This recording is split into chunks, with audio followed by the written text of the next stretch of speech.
Bonjour mesdames et messieurs, je suis Nathalie, guide de Bologne depuis 17 ans et ne pouvant pas aller dans la ville, je voudrais vous montrer un monument de Bologne.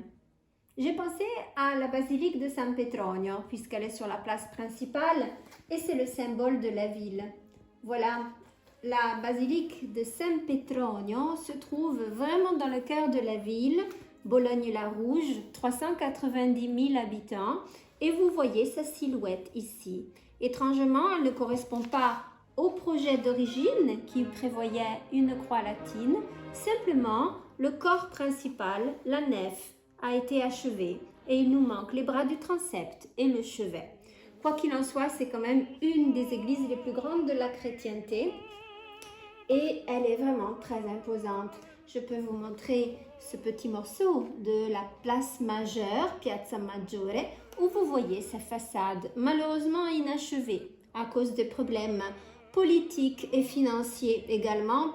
Je ne rentrerai pas maintenant dans les détails. Vous voyez le marbre rouge et blanc, couleur héraldique de la ville, qui devait revêtir toute la façade jusqu'au sommet.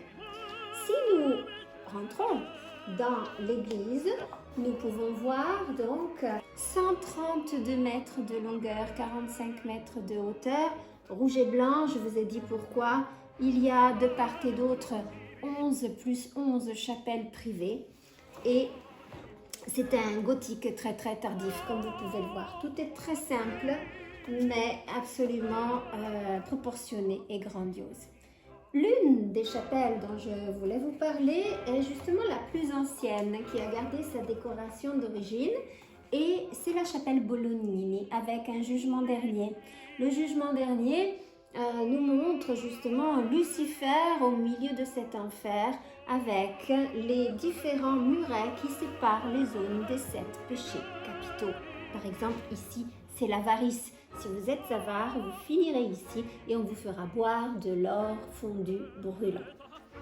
Il y a une autre particularité dans cette église, c'est le fameux méridien. Bologne est consacrée ville du temps. Nous avons donc le méridien qui nous permet, grâce à l'entrée du soleil par un petit trou, de marquer sur le sol le midi solaire, les jours de l'année comme un calendrier et les solstices et les équinoxes. Un formidable calendrier solaire qui a été fait en 1655 par Jean-Dominique Cassini, que les Niçois connaissent certainement. Je vous invite à venir dès que ce sera possible. En attendant, prenez soin de vous. Merci et à bientôt.